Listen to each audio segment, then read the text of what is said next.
I've definitely not picked the best time of day to come out and make this video. It's throwing it down.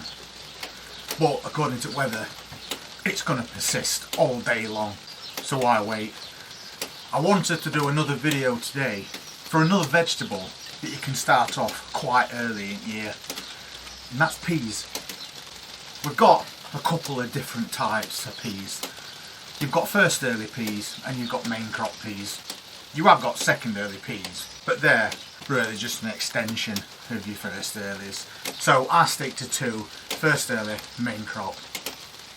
Your first early peas can be ready for harvest in around 12 weeks. And we grow a variety called Twinkle.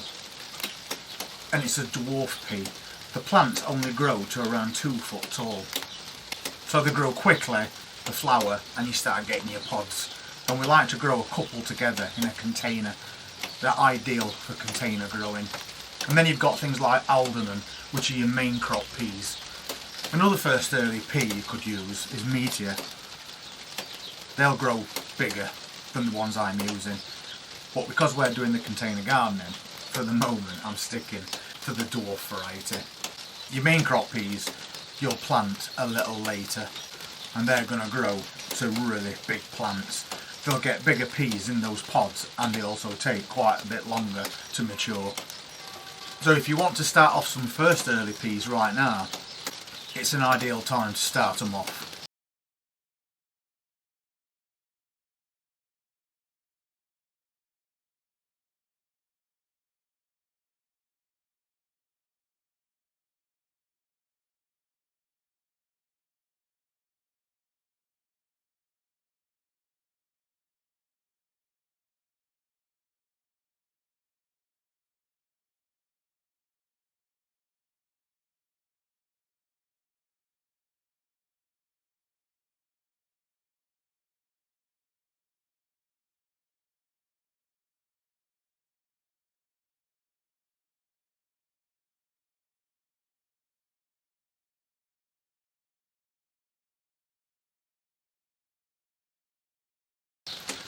And you can succession sow them as well.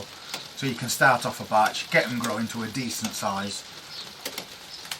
Something round about that size when they're ready to be planted out. And then sow a fresh batch. And then you'll keep getting peas for months. Always remember with peas though, when you get to harvesting, the more pods you pull, the more it will flower and the more pods it will produce. Peas have an habit of kind of going dormant. If they're full of pods and you don't pick them, then plants can stop producing flowers. So you'll not get as many before that plant ends. But by succession sowing, you're going to have quite a lot of plants on go. And of course, where I've got videos on freezing peas, so you can pick them, blanch them, bag them, put them in your freezer. And you can do that all the way through the year. So you never run out of these tasty little vegetables. When you get your peas, they're in a dried form. So what I do is I soak them overnight. I want to rehydrate that pea so it's already on its way. It just gives it an earlier start. So I just pop them in some water like that and I just soak them overnight. And then those shriveled up peas become that little bit plumper. So they just look like a regular pea. So that's my first job that I do when I get them started. And then what I want to do is plant them into cells. And I don't put one pea in a cell, especially since I'm doing a dwarf variety and they'll be going in containers. What I'll do is I'll put 2 or 3 peas in each cell so I can get a nice bushy plant growing. One area, small amount of compost and 3 times as many peas. That makes perfect sense to me. And it's been throwing it down for hours. And I've got a leaky greenhouse as always. I never seem to get that fixed. So all my compost is a bit wet now. We have got some fresh so it don't matter. But I'll be putting into something like this. They're not bad sized cells, a very small area once again, and we can get 12 plants growing just in that area. And that's 12 plants that contain 3 seeds per cell. So quite a lot to go at to start off. One thing about peas is they are quite cold hardy, that's why you can grow them so early. They can stand temperatures down to -2, but if you're growing them outside and they get covered with snow, then they can actually stand temperatures down to -10. So it makes them a really good one to start off early. So if you're growing them outside, I would fleece them anyway, just to give them that little bit of extra protection. You can direct sow your peas if you want to, straight into the ground, but you'll run risk of them being dug up and eaten by mice.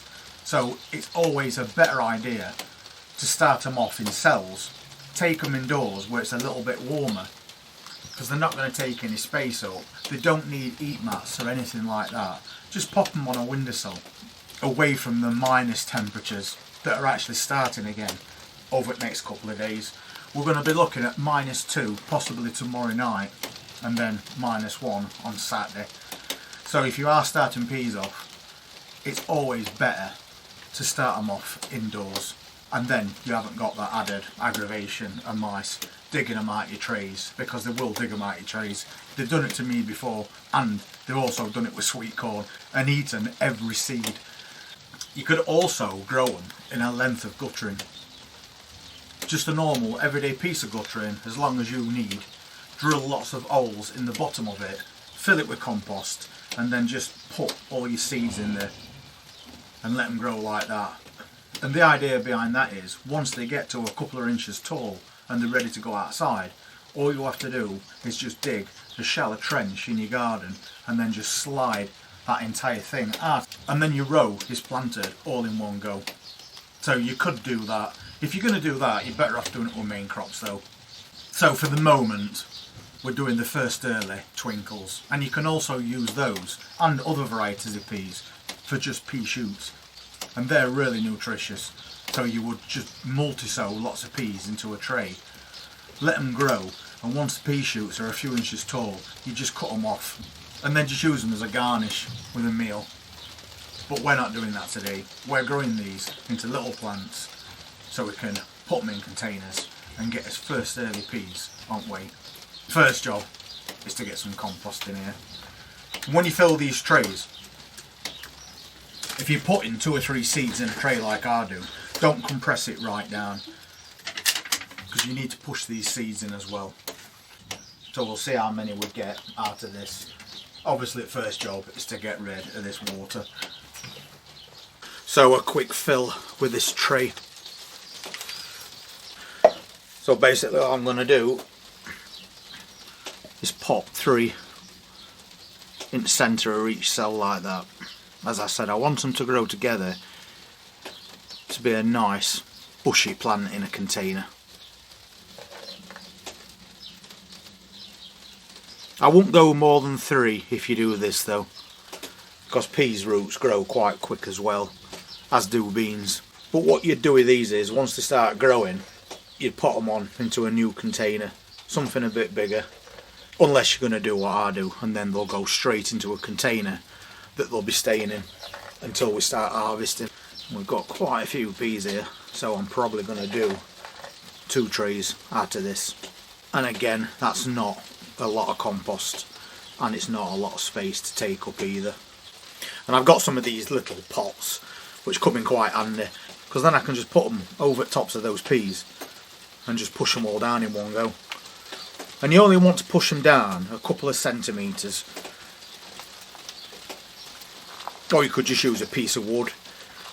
But doing it this way, once we've got those peas in, it doesn't matter about compressing that compost down, so we know we've got space for his peas. So now we can just fill that back up.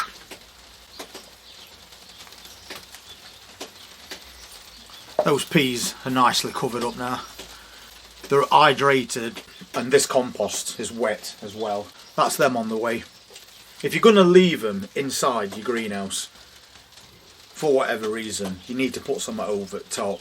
Put a bit of cling film over them, but keep your eye on them. As soon as these plants come up, you need to take that off. Or just put a propagator over the top of it like that, and then the mice can't get in to dig your seeds up. So it doesn't get much easier than that. We got that tray done in just a couple of minutes, and we've got 3 seeds per cell, which is going to make us a nice bunch of pea plants in as containers. So that's his first early peas done. There is enough left in that jug to do another tray, which I'm going to do after I finish this video. So we're going to have 24 sets of triple plants on way for early spring. So if you want to start your early peas, have a look through different varieties you get. Twinkle's not a bad one if you want a dwarf variety, or you could go for something like Meteor. Get them started, take them indoors for the moment. They'll just germinate a lot faster indoors and you won't have any trouble with rodents either. But as I said before, you don't need an heat mat or anything.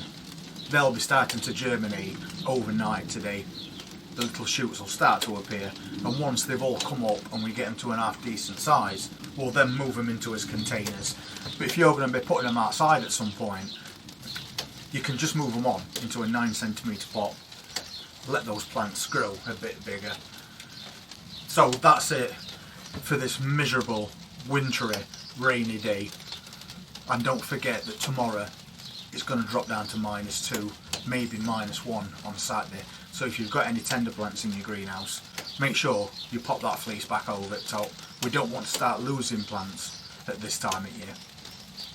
If you're interested in seeing how these peas turn out and what else we're going to be sowing over the next few weeks, please hit that subscribe button, press that notifications bell, and I look forward to seeing you on the next one. Take care.